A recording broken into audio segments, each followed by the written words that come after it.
जय श्री श्याम। मेरा नाम है सीए प्रेरक जैन, फाइनेंस विद सीए प्रेरक। आज हम कवर करेंगे एक इम्पॉर्टेंट टॉपिक जिसका नाम है आरसीएम। कल हमने देखा time of supply. Time of supply के साथ ही जनरली इस टॉपिक को पढ़ा जाता है to be read with time of supply. इसका नाम है reverse charge mechanism. Reverse charge mechanism basically होता क्या है? रिवर्स चार्ज मैकेनिज्म यानी नॉर्मली हम लोग क्या करते हैं, मैं सप्लायर हूँ, सामने वाला बंदा रिसिपिएंट है, मैंने गुड्स या सर्विसेज का सप्लाई किया, उसने रिसीव किया, वो मेरे को पेमेंट देगा, मैं जीएसटी का पेमेंट कर देता हूँ। तो क्या होता है, सप्लायर जीएसटी का पेमेंट करता है। बट आरसीएम के केस में क्या होता है, name itself tells reverse charge mechanism, यानी चार्ज तो होगा जीएसटी बट रिवर्स होगा, यानी रिसिपिएंट यहाँ पे जो है जीएसटी की लाइबिलिटी को पे करके चलेगा। यहाँ पे सप्लायर के ऊपर कोई भी टैक्स लाइबिलिटी नहीं आती है। बहुत रेयर ऐसा केस भी होता है जहाँ पे हो सकता है कि सप्लायर रजिस्टर्ड भी है। फॉर एन एग्जांपल एडवोकेट का केस हम आगे देखेंगे। एडवोकेट का केस, एडवोकेट जो है सप्लायर ऑफ सर्विस कर रहा है, सप्लायर ऑफ सर्विसेज है, बट वो रजिस्टर्ड भी है। फिर भी हम उसको नहीं बोलेंगे कि जीएसटी का पेमेंट करो, हम बोलेंगे बिजनेस एंटिटी को जिसको वो सप्लाई कर रहे हैं सर्विस का, कि आप जो है आरसीएम के अंदर जीएसटी का पेमेंट करके चलेंगे। कुछ केस ऐसा भी होगा जहाँ पे सप्लायर रजिस्टर्ड है, तो वही जो है टैक्स की लाइबिलिटी का पेमेंट करके चलेगा, हम आरसीएम में टैक्स कलेक्ट नहीं करवाएंगे। कुछ केसेस ऐसे भी है जहाँ पे सप्लायर रजिस्टर्ड नहीं है, स्टिल जो है हम सप्लायर रिसिपिएंट को बोलेंगे कि आप जो है जीएसटी का पेमेंट करके चलेंगे, इररिस्पेक्टिव सप्लायर वहाँ पे रजिस्टर्ड है या नहीं है। तो रिवर्स चार्ज मैकेनिज्म बेसिकली होता क्या है, एक सिंपल लैंग्वेज, एक सिंपल वर्ड में बताऊं तो रिसिपिएंट जीएसटी लाइबिलिटी का पेमेंट करके चलता है, that is reverse charge mechanism. Under reverse charge mechanism Under reverse charge mechanism, the liability to pay tax shifts from supplier to the recipient of goods and services. Supplier से recipient पे जो है tax liability का shift हो जाना, that is reverse charge mechanism, जैसा मैंने अभी आपको बताया। सेक्शन 2 क्लॉज 98 यहाँ पे ऑफ सीजीएसटी एक्ट 2017 इसके बारे में बात करता है। Reverse charge means the liability to pay tax by the recipient of supply instead of supplier, यानी सप्लायर की जगह सप्लायर की जगह रिसिपिएंट जो है टैक्स लाइबिलिटी का पेमेंट करके चलेगा, that is reverse charge mechanism.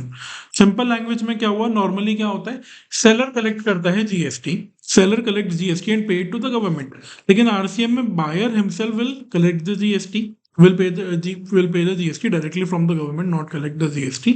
Supplier does not charge the GST. However, issue is issued without GST. Invoice is issued without GST और supplier जो है जीएसटी का पेमेंट नहीं करेगा।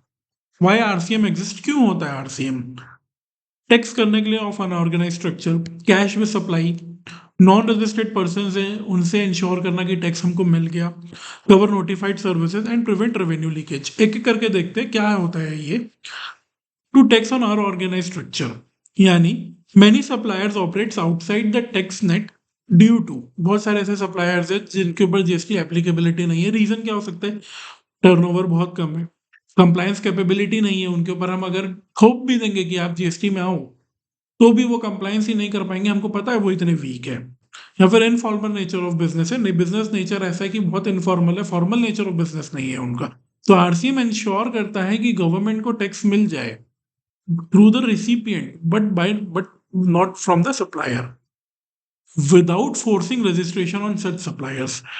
टर्नओवर नहीं है, कंप्लायंस नहीं कर सकता, इनफॉर्मल नेचर ऑफ बिजनेस है, मेरे ऊपर आप कंप्लायंस नहीं थोप रहे हो, आप मेरे को फोर्स नहीं कर रहे हो, रादर आप मेरे ऊपर आरसीएम एप्लीकेबल कर दे रहे हो, तो मेरा जो रिसिपिएंट है वो टैक्स का पेमेंट कर देगा। सिंपल मीनिंग क्या हुआ, instead of chasing small and informal suppliers, government makes the organised buyer to pay the GST. For an example, क्या हुआ, आप एक रिसिपिएंट हो और आपने क्या किया अपने सप्लायर से, यानी कि स्मॉल रूरल प्रोड्यूसर था, कोई फार्मर था, बेसिकली क्या हुआ, कोई फार्मर था और आपने क्या किया, उससे खरीदा क्या, सिल्क। आपने उससे खरीदा सिल्क। अब सिल्क अगर आप उससे खरीद रहे हो और अगर आप बोलोगे फार्मर को कि भाई तुम जीएसटी का पेमेंट कर दो, तो वो तो नहीं करेगा, पॉसिबल ही नहीं है, जीएसटी कंप्लायंस वो नहीं कर सकता। लेकिन जो बायर है, जो सिल्क खरीद रहे, जो जो सिल्क का कुछ बना रहा होगा, कुछ भी कर रहा होगा, वॉट एवर, तो जो बायर है वो तो ऑर्गेनाइज है ना। तो हम बायर को बोलेंगे कि भाई आप रिसिपिएंट हो, आप आरसीएम के अंदर इसका पेमेंट करके चलो। यानी अब रजिस्टर्ड फैक्ट्री, कोई फैक्ट्री है, उसने परचेज किया raw silk from a small producer जो कि एक फार्मर भी है, who is not registered under GST, but of course वो जीएसटी में रजिस्टर्ड नहीं होगा। तो सप्लायर तो अनऑर्गेनाइज हो गया, बायर हो गया रजिस्टर्ड एंड ट्रेसेबल, कंपनी को आप ट्रेस कर सकते हो। तो buyer pays the GST under RCM, government gets the tax without registering the small producer. Government को टैक्स मिल गया, गवर्नमेंट का अपना जो काम था वो फुलफिल हो गया, रिसिपिएंट जो है आरसीएम के अंदर टैक्स का पेमेंट कर देगा और बायर के ऊपर कंप्लायंस की जिम्मेदारियां भी नहीं आएगी। To track cash based supply.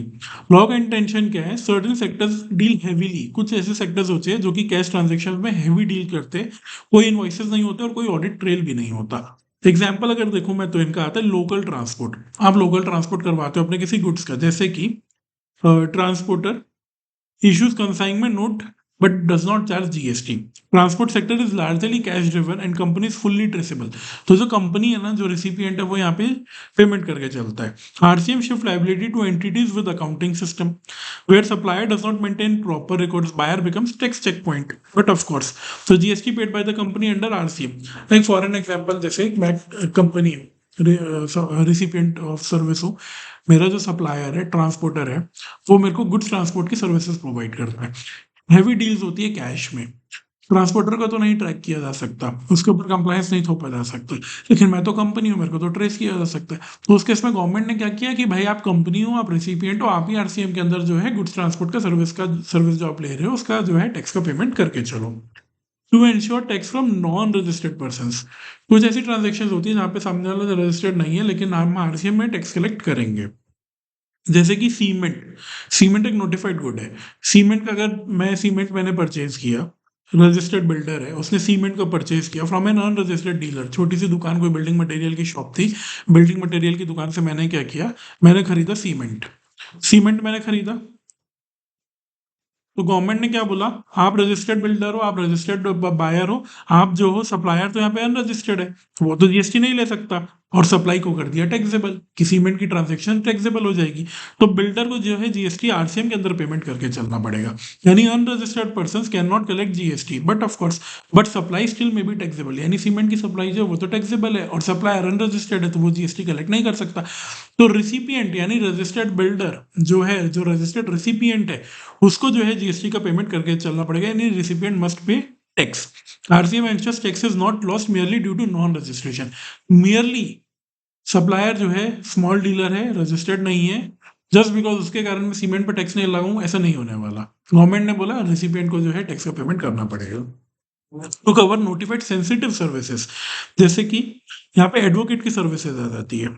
Advocate की सर्विसेज यानी, जैसे कि एक सिंपल मीनिंग अगर देखें, instead of monitoring thousands of professionals को मॉनिटर करने की जगह गवर्नमेंट ने बोला प्रोफेशनल अपनी सर्विस तो कंपनी को दे रहे हैं ना, कंपनी को बोलो सीधा टैक्स का पेमेंट करने के लिए, तो government collects the tax from the organise recipient.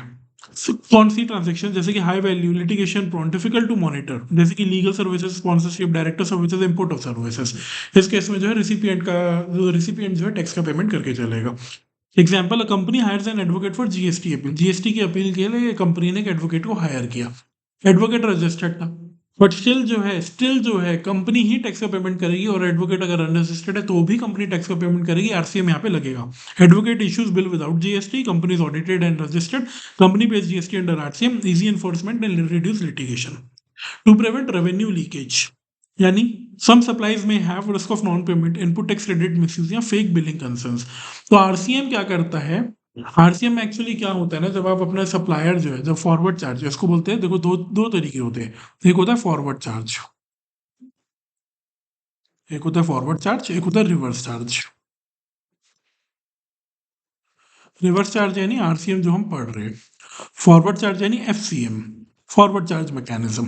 Forward charge में क्या होता है, नॉर्मल सप्लायर जो है जीएसटी कलेक्ट करता है और जीएसटी का पेमेंट करता है। यहाँ पे हमने देखा रिसिपिएंट जो है जीएसटी का पेमेंट करता है।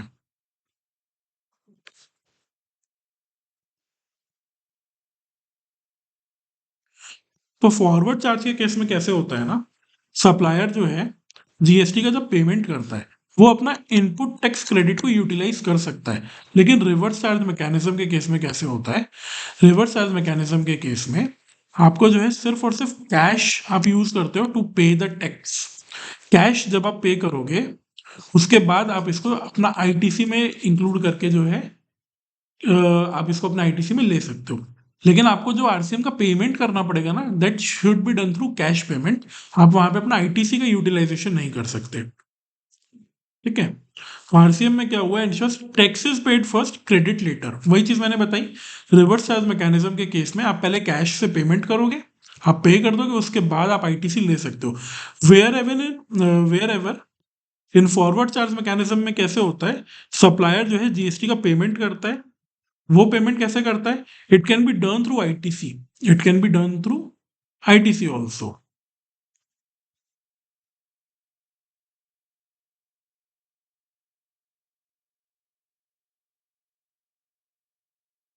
सिंपल मीनिंग की अगर मैं बात करूं यहाँ पे, no tax, no ITC, no loss to government. No tax, no ITC, no loss to government. Company pay foreign consultant for market research. Company ने क्या किया, फॉरेन टैक्स का एक कंसल्टेंट है, मैंने इंपोर्ट ऑफ सर्विसेज की बात हो रही है ना यहाँ पे, हम इसको डिटेल में आगे देखेंगे। तो कंपनी ने क्या किया, फॉरेन टैक्स कंसल्टेंट को मार्केट रिसर्च करने के लिए पेमेंट दिया। तो सप्लायर तो कहाँ चला गया, इंडिया के बाहर चला गया मेरा सप्लायर। अब जीएसटी रजिस्ट्रेशन तो पॉसिबल ही नहीं है, मैं तो नहीं ट्रेस कर सकता वो पूरे वर्ल्ड में कहाँ बैठा होगा, मैं उसके ऊपर जीएसटी की एप्लीकेबिलिटी नहीं थोप सकता। तो गवर्नमेंट ने क्या किया, आप सप्लाई, आप रिसिपिएंट हो, आप इंडिया के अंदर हो, आप तो मेरी टैक्सेबल टेरिटरी के अंदर आते हो, आप आरसीएम के अंदर जो टैक्स का पेमेंट कर दो, यानी आपके ऊपर आईजीएसटी एप्लीकेबल हो जाएगा और अंडर आरसीएम आप टैक्स का पेमेंट कर दो। आईटी से allowed only after tax payment, यानी जब आप टैक्स का पेमेंट थ्रू कैश कर दोगे उसके बाद आप उस आईजीएसटी को अपना आईटीसी में इंक्लूड करके फ्यूचर टैक्स पेमेंट्स के लिए फॉरवर्ड चार्ज मैकेनिज्म के अंदर यूज कर सकते हो। स्टैट्यूटरी प्रोविजंस कैसे कैसे, सेक्शन 9(3) यहाँ पे बात करता है नोटिफाइड सप्लाईज मैंडेटरी आरसीएम यहाँ पे लगता है। 9(4) बात करता है सप्लाईज फ्रॉम अनरजिस्टर्ड पर्संस यानी रिस्ट्रिक्टेड स्कोप है।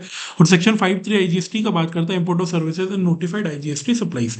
फिर से 9(3) यहाँ पे बात करता है नोटिफाइड सप्लाईज की, कुछ ऐसी सप्लाईज जिसके ऊपर मैंडेटरीली आरसीएम लगेगा। 9(4) बात करेगा सप्लाई आपने अनरजिस्टर्ड पर्सन से लिया, जैसे कि बिल्डर ने लिया cement from N unregistered supplier जो कि बहुत एक स्मॉल डीलर था, ठीक है, रिस्ट्रिक्टेड स्कोप है। और 5(3) बात करेगा import of services and notified IGST supplies. IGST क्यों? क्योंकि अगर इंपोर्ट हो रहा है तो बट ऑफ कोर्स वो तो वहां पे इंटर स्टेट है, इंट्रा तो कभी नहीं हो सकता, मैंने पहले भी बताया था स्कोप ऑफ जीएसटी में आया, ठीक है। टाइप्स ऑफ आरसीएम कैसे कैसे हुआ, RCM on notified goods, RCM on unregistered supplier and RCM on import of services, वही चीज लिखी है। तो अपन देखते हैं सबसे पहले 9(3) में क्या हुआ, नोटिफाइड गुड्स। नोटिफाइड गुड्स में जैसे कि cashew nuts not shelled, tobacco leaves, silk supply bye agriculturist या लॉटरी टिकट्स। आप कैश्यू में डील कर रहे हो, टोबैको का, सिल्क का, एग्रीकल्चरिस्ट सब कुछ खरीद रहे हो या लॉटरी टिकट्स में डील कर रहे हो, सारे ही केस में रजिस्टर्ड बायर जो है यहाँ पे पेमेंट करके चलता है, आरसीएम के अंदर पेमेंट करके चलता है टैक्स का। लॉटरी टिकट्स में बस एक चीज यहाँ पे लिखी हुई है, लॉटरी टिकट्स के केस में डिस्ट्रीब्यूटर या जो सेलिंग एजेंट है, जो डिस्ट्रीब्यूटर होगा या जो सेलिंग का एजेंट होगा, वो यहाँ पे लॉटरी टिकट्स के केस में जो है लाइबल है टू पे द जीएसटी, ठीक है। एग्जाम्पल देखते हैं, रजिस्टर्ड ट्रेडर है, परचेज करता है tobacco leaves from a farmer. मैंने बताया फार्मर तो है, एक छोटा फार्मर है, उसके ऊपर तो मैं कंप्लाइंस नहीं थोप सकता कि जीएसटी के अंदर रजिस्टर कर ले, जीएसटी का टैक्स का पेमेंट कर दे, नहीं, पॉसिबल ही नहीं है। तो क्या किया, जो रजिस्टर्ड ट्रेडर है, जो ट्रेडर है जो कि रजिस्टर्ड है, मैंने उसको बोला कि भाई तुम जो है जीएसटी का पेमेंट करोगे, फार्मर तो एग्रीकल्चरिस्ट है, उसके ऊपर तो जीएसटी एप्लीकेबल नहीं होगा, तो आप ट्रेडर हो, आप रजिस्टर्ड हो, आप यहाँ पे टैक्स का पेमेंट करो।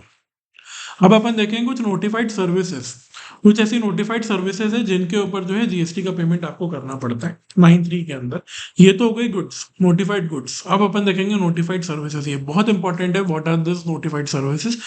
जीटीए, गुड्स ट्रांसपोर्ट एजेंसी, जो गुड्स ट्रांसपोर्ट की सर्विसेज आपको प्रोवाइड करते हैं, आपके गुड्स को ट्रांसपोर्ट करते हैं, वो सर्विसेज के केस में सप्लायर तो कौन हुआ, जीटीए वाला, एजेंसी वाला। रिसिपिएंट कौन हुआ, it can be a company, कोई भी बिजनेस एंटिटी यहाँ पे जो है रेसिपिएंट हो सकती है, तो उसको जीएसटी का पेमेंट यहाँ पे करना पड़ेगा। जीटीए को यहाँ पे पेमेंट करने की कोई लाइबिलिटी नहीं है। इसका एक एक्सेप्शन है, इसका ना एक एक्सेप्शन भी है।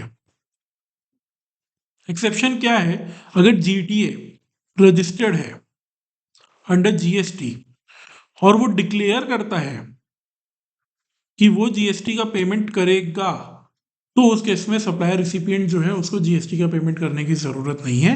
फिर ये जो है फॉरवर्ड चार्ज मैकेनिज्म के अंदर कवर हो जाएगा और यहाँ पे जो है जीटीए जो है टैक्स का पेमेंट यहाँ पे करके चलेगा, कोई इशू नहीं आएगा उस केस में, ठीक है।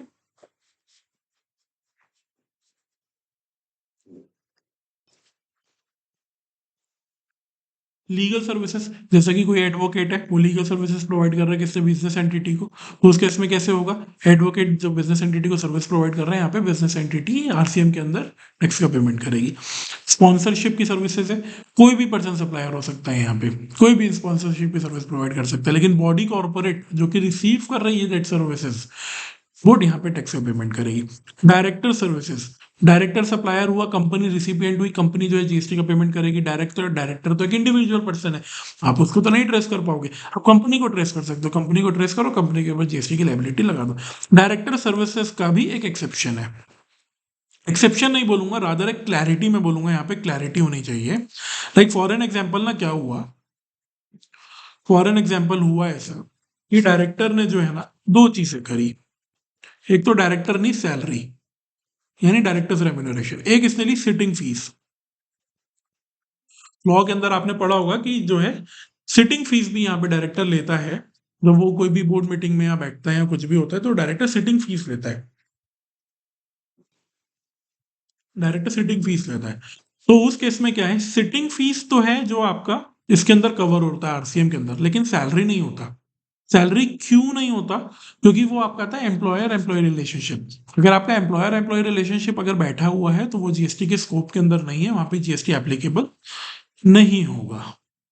ठीक है। इंश्योरेंस एजेंट, एजेंट है, इंश्योरेंस कंपनी को सप्लाई दे रहा है, सर्विसेज दे रहा है, तो रेसिपिएंट जो इंश्योरेंस कंपनी होगा, इंश्योरेंस कंपनी को यहाँ पे जीएसटी का पेमेंट आरसीएम के अंदर करना पड़ेगा। लाइक वाइज रिकवरी एजेंट है, तो कोई बैंक या एनबीएफसी का रिकवरी एजेंट है तो बैंक या एनबीएफसी पेमेंट करेगा।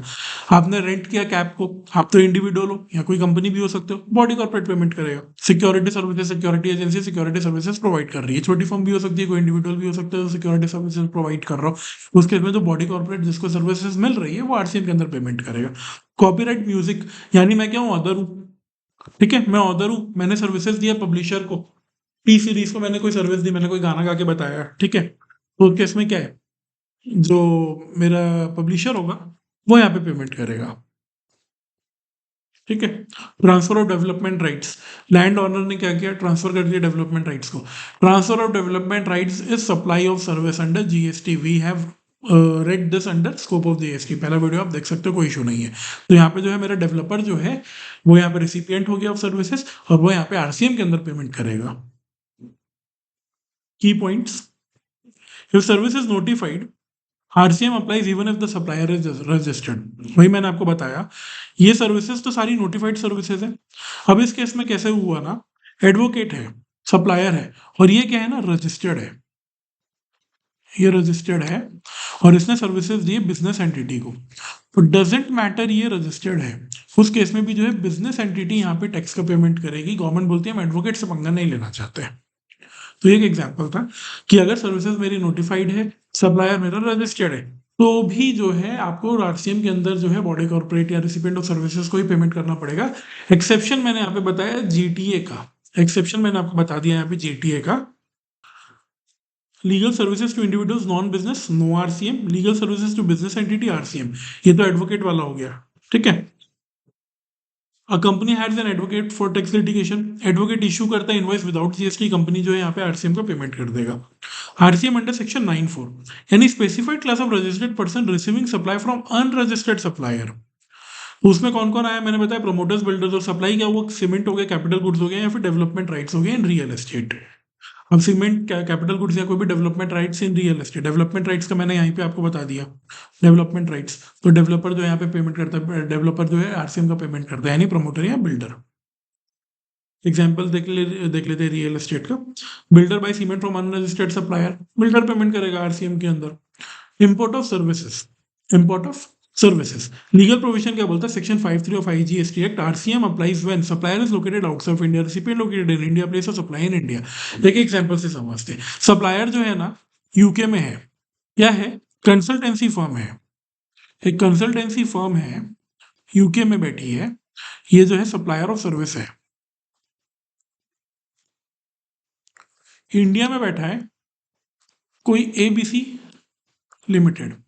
इसने क्या किया, इसको बोला कि मेरे को कंसल्टेंसी चाहिए, सो एंड सो मेरे को मार्केट रिसर्च करवाना है, मार्केट रिसर्च करवाना है, तो इसने क्या किया, सर्विस दिया। तो ये क्या हो गया, outside India, this is outside India, और ये आ गया इंडिया के अंदर। प्लेस ऑफ सप्लाई क्या हुआ, प्लेस ऑफ सप्लाई इंडिया। मैं इसको बोल सकता हूँ कि यूके में बैठे पर्सन को कि भाई आप जीएसटी के अंदर रजिस्ट्रेशन लो, पॉसिबल ही नहीं है, पॉसिबल ही नहीं है कि जो सप्लायर बैठे इंडिया के बाहर वो रजिस्ट्रेशन ले ले। तो हमने बोला रिसिपिएंट को कि आप तो रजिस्टर्ड हो ना, आप आरसीएम के अंदर पेमेंट करो। प्लेस ऑफ सप्लाई इंडिया के अंदर है और आप आरसीएम के अंदर पेमेंट करोगे। बहुत कॉमन एग्जांपल है Google ads, Facebook ads, foreign consultant, software licences, cloud hosting, AWC, AWS, Azure, ठीक है, ये सारी चीजें। For an example, Indian company ने क्या किया, इंडियन कंपनी ने पे किया $1000 टू गूगल आयरलैंड। इम्पोर्ट और सर्विस का कंपनी जो आईजीएसटी का पेमेंट करेगी under RCM. Time of supply का हमने कल ही टॉपिक देखा था। 30-60 रूल चलता है यहाँ पे। 30-60 रूल चल रहा है। 30 in case of goods, 60 in case of services. ठीक है, कैसे रहता है गुड्स के केस में? अर्लियर ऑफ देखेंगे क्या, date of receipt of goods, date of payment, या फिर 30 days from the supplier invoice, 30 days from the supplier का इनवॉइस। और अगर नहीं पता चल रहा तो date of entry in books, ये तो गुड्स और सर्विसेज दोनों के केस में होगा। और सर्विसेज के केस में कैसा, डेट ऑफ पेमेंट या 60 days from the date of invoice. नहीं पता चल रहा तो date of entry in books. Valuation कैसे करते हैं आरसीएम के अंदर? आपकी ट्रांजेक्शन वैल्यू, उसके ऊपर आप जीएसटी लगा देंगे। ओपन मार्केट वैल्यू, अगर रिलेटेड पार्टी से आपने ट्रांजेक्शन किया आप, बट ऑफ कोर्स आपकी ट्रांजैक्शन वैल्यू होगी, नहीं भी होगी, वट एवर, आप ओपन मार्केट वैल्यू ले लो। और इंसिडेंटल एक्सपेंसेस जो भी होते हैं रिलेशन टू डेट सप्लाई, वो सारे के सारे उसमें आप इंक्लूड कर देंगे। इनपुट टैक्स क्रेडिट की यहाँ पे अपन बात करते हैं। GST paid under RCM can be taken as ITC. मैंने आपको बताया फ्लो कैसे रहेगा आरसीएम के अंदर। जो रिसिपिएंट है, यहाँ पे वो जीएसटीआर 3 भी जब फाइल करता है, उसके 3.1 टेबल के अंदर आरसीएम का जो है पेमेंट होता है। अब ये जो पेमेंट होता है ना, उसके लिए आप आईटीसी का यूज नहीं कर सकते, आपको कैश पेमेंट ही करना पड़ेगा। और ये जो आपने कैश पेमेंट किया, आप उसको बाद में आईटीसी में ले सकते हो, वो आपके आईटीसी में रिफ्लेक्ट करेगा। आईटीसी नॉट अलाउड इफ, अगर कोई एग्जाम सप्लाई या पर्सनल यूज, तो ITC only after payment of tax. मैंने वही बताया, आईटीसी जो है आपको पहले कैश आप पेमेंट करो, उसके बाद आप आईटीसी ले सकते हो। पेमेंट ऑफ टैक्स कैसे रहेगा? Cash ledger, mandatory cash ledger, ITC यहाँ पे नॉट अलाउड। वही चीज मैंने आपको 3-4 बार बता दी। इनवॉइसिंग कैसे होगा? रिसिपिएंट खुद से इनवॉइस कर सकता है, पेमेंट वाउचर कर सकता है, मेंशन कर सकता है टैक्स पेबल और रिवर्स चार्ज। रिटर्न्स में मैंने आपको बताया जीएसटीआर 3B में जाएगा, टेबल 3.1 डी के अंदर। जीएसटीआर 1 में नॉट शोन बाय रिसिपिएंट, यहाँ पे कुछ नहीं दिखाता है। एनुअल रिटर्न में आप जो है सेपरेटली इसको डिस्क्लोज कर देते हैं। पेनल्टी एंड इंटरेस्ट कैसे लगता है? अगर आपने आरसीएम में टैक्स का पेमेंट करना था, आपने नहीं किया, हैवी इंटरेस्ट है यहाँ पे 18% का, और पेनल्टी 73-74, इसको अपन अलग से देखेंगे। मैंने टीओएस में भी बताया था, टाइम ऑफ सप्लाई में। और आईटीसी भी रिवर्स हो जाएगा अगर आपने गलत क्लेम किया तो। एज केसेस, डायरेक्टर का मैंने आपको बताया, सिटिंग फीस तो आरसीएम में आता है, लेकिन अगर एम्प्लॉयर एम्प्लॉय रिलेशन है तो उसके ऊपर जीएसटी ही नहीं लगता, जीएसटी स्कोप के बाहर हो गया। GST opting for forward charge, GTA, अगर ऑप्ट करता है तो आरसीएम नहीं लगेगा। एक्सेप्शन मैंने ऊपर बताया, डिक्लेरेशन मैंडेटरी है। Advocate on retainer, still RCM professional service. बाकी सारी नोटिफाइड सर्विसेज में अगर सप्लायर रजिस्टर्ड है अंडर जीएसटी, फिर भी जो आरसीएम ही एप्लीकेबल होगा, रिसिपिएंट को टैक्स का पेमेंट करना पड़ेगा। सिर्फ और सिर्फ एक जो जीटीए है, ये एक इसका एक्सेप्शन हो जाता है। अगर जीटीए ऑप्ट करता है, रजिस्टर्ड और वो ऑप्ट करता है कि मैं आरसीएम के अंदर टैक्स नहीं भरना, जी टैक्स तो मैं खुद भर के चलूंगा, तो वो डिक्लेरेशन देगा मैंडेटरीली, और जीएसटी जो है जीटीए भी फॉरवर्ड चार्ज के अंदर टैक्स का पेमेंट कर सकता है। फिर सिर्फ एक वही एक्सेप्शन है, बाकी सारे सप्लायर्स को अगर रजिस्टर्ड और अनरजिस्टर्ड और डजंट मैटर, रिसिपिएंट को ही जो आरसीएम के अंदर टैक्स का पेमेंट करना पड़ेगा। ठीक है, फिर आता है import of service without consideration. मैंने बिना किसी कंसिडरेशन के अगर सर्विसेज को इंपोर्ट कर लिया, स्टिल टैक्सेबल अगर वो बिजनेस पर्पस के लिए, अगर बिजनेस पर्पस के लिए तो वो टैक्सेबल हो जाएगा, और रिसिपिएंट जो इंडिया के अंदर बैठा है उसको आरसीएम के अंदर टैक्स का पेमेंट करके चलना पड़ेगा। ठीक है, कुछ एमसीक्यूज है। आरसीएम का मतलब क्या हुआ? टैक्स पेबल बाय कौन? रिसिपिएंट। आरसीएम कौन? Tax payable by recipient. फिर आते हैं GST under RCM must be paid through cash, only cash payment allowed है। Legal service provided to individual for personal matter, एक तो इंडिविजुअल ऊपर से पर्सनल मैटर, तो ये तो वो हो गया ना, फॉरवर्ड चार्ज हो गया। लीगल सर्विस में प्रोवाइड कर रहा हूँ किसी भी इंडिविजुअल को उसके पर्सनल मैटर के लिए, तो फॉरवर्ड चार्ज है। यहाँ पे अगर मेरा लीगल सर्विस प्रोवाइडर जो है, जो कि एडवोकेट हो या सीए हो या what ever who the case में भी, अगर वो रजिस्टर्ड है तो जीएसटी का पेमेंट करेगा, रजिस्टर्ड नहीं है तो जीएसटी का पेमेंट नहीं करेगा। इनवॉइस डेटेड 1 जनवरी, इनवॉइस हो गया। टाइम ऑफ सप्लाई देख रहा हूँ सर्विस, इनवॉइस कब का है? 1 जनवरी। सर्विस के केस में कैसे लिखता हूँ मैं? सर्विस के केस में रहता है 60 days from the date of invoice, payment made on 10th March. Time of supply क्या हुआ? टाइम ऑफ सप्लाई क्या हुआ? 1 जनवरी से मैं गिनूंगा, 60 डेज मेरे को यहाँ से कैलकुलेट करने हैं। ये रफली 1 या 2 मार्च आएगा। आप कैलकुलेट करके देख लेना, मैं कैलकुलेट नहीं करके देख रहा हूँ, लेकिन आप रफली देखना 1 या 2 मार्च आएगा। जनवरी नहीं, ये नहीं, ये नहीं, 2 March, 60 days from invoice. ITC of GST paid under RCM can be claimed कब? Same month without payment, only after cash payment, never या ओनली इन रिटर्न, नहीं, ओनली आफ्टर कैश पेमेंट। जब आप कैश पेमेंट कर दोगे उसके बाद जो है अपना आईटीसी क्लेम कर सकते हो ऑफ आरसीएम टैक्स। डायरेक्टर का salary paid monthly with P update, अरे डायरेक्टर का सैलरी है बाबा, ये तो जीएसटी के बाहर ही हो गया ना, सैलरी है, employer employer relationship out of scope of GST, है ना।